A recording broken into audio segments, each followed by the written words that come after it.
बिस्मिल्लाहिर्रहमानिर्रहीम। अस्सलामु अलैकुम नाज़रीन, आप देख रहे हैं यूट्यूब चैनल। मैं हूं सैफुल्लाह जदून। जैसा कि हाल ही में DGISPR और DGISI दोनों ने मिलकर एक प्रेस कॉन्फ्रेंस की है, जिसमें DGISI ने पहली दफ़ा प्रेस कॉन्फ्रेंस की है और इससे पहले वो कभी भी स्क्रीन पर नज़र नहीं आए। ऐसा क्या मामला हुआ जिसकी वजह से उनको स्क्रीन पर आना पड़ा? और आप तमाम लोग इस बात से बखूबी वाक़िफ़ हैं कि नवाज़ शरीफ ने DGISI का नाम लेकर कई बार तनकीद कर चुके हैं और बड़े संगीन और घटिया तरीन इल्ज़ामात लगा चुके हैं, लेकिन इस पर DGISI ने कोई रिस्पॉन्ड नहीं किया। और हमने ये भी देखा है कि आसिफ अली जरदारी ने भी फ़ौज पर कई बार घटिया तरीन इल्ज़ामात लगाए हैं। और इसके अलावा मरियम नवाज़, बिलावल भुट्टो और कैप्टन सफ्तर ने तो तबाही कर दी है। इसके बावजूद DGISI ने किसी किस्म का कोई रिस्पॉन्ड नहीं किया। और मौलाना फजलुर रहमान ने फ़ौज पर बड़ी तज़लील की है और खुल कर की है, लेकिन इसके बावजूद DGISI ने किसी किस्म की कोई जवाबी कार्रवाई नहीं की और ना ही प्रेस कॉन्फ्रेंस की है। और हालांकि वो वाले DGISI काफ़ी मीडिया पर नज़र आते रहे हैं, लेकिन इन लोगों को गिरफ़्तार नहीं किया गया। बहरहाल चौधरी ग़ुलाम हुसैन को गिरफ़्तार किया गया है। उनका कसूर ये था कि उन्होंने फ़ौज पर तनकीद की है।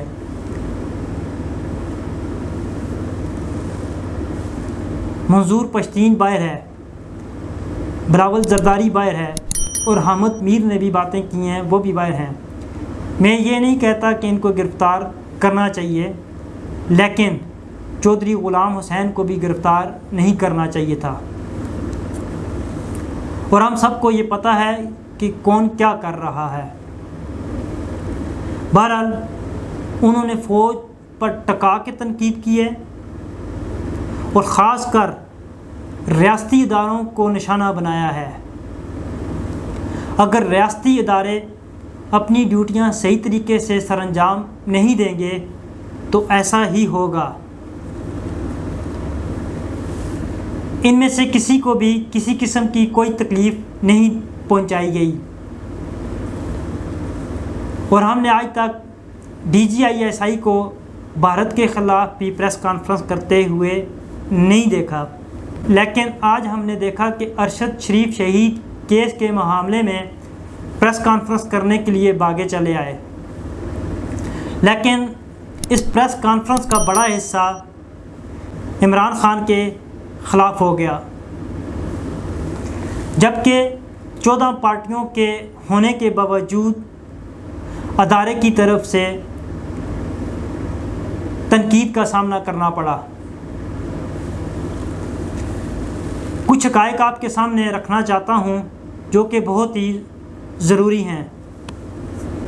DGISPR के मुताबिक अरशद शरीफ शहीद का वीज़ा UAE का ख़त्म हो गया था, जिसकी वजह से उनको UAE छोड़कर जाना पड़ा। लेकिन उसके बरक्स अगर देखा जाए तो अरशद शरीफ शहीद का वीज़ा 9 सितंबर तक का था। तो फिर वो कौन था जिसने अरशद शरीफ शहीद को UAE से निकलने पर मजबूर किया? एक तरफ DGISPR का ये भी कहना है कि अरशद शरीफ शहीद को पाकिस्तान में किसी किस्म का कोई ख़तरा नहीं था। अगर उनको पाकिस्तान में कोई ख़तरा नहीं था तो रात की तारीकी में उनके घर में जाकर उनकी फैमिली और उनको कौन थ्रेट किया करता था? उन्हें थ्रेट करके पाकिस्तान छोड़ने पर मजबूर किया गया और पाकिस्तान में उनके लिए ज़मीन तंग की गई। फिर UAE में उनका पीछा करके उनको वहाँ से निकलवाने पर मजबूर किया गया। तो वो कौन था जिसने ये सारा कारनामा सरअंजाम दिया? आया कि अपोजिशन को अरशद शरीफ से कोई ख़तरा था? आया कि अरशद शरीफ शहीद अपोजिशन के ख़िलाफ़ पोल खोलने वाले थे, जिसकी वजह से अपोजिशन को अरशद शरीफ को रास्ते से हटाना था? या फिर अरशद शरीफ शहीद का उनको बोलना पसंद नहीं था। बहरहाल हमारी दुआ है अल्लाह ताला अरशद शरीफ शहीद को जन्नतुल फरदौस में आला मकाम अता फ़रमाए और लवाइकीन को सब्र जमील अता फ़रमाए, आमीन। प्रेस कॉन्फ्रेंस का दूसरा हिस्सा जो कि DGISPR ने एक और बात की जो कि दो अलग अलग बातें थीं।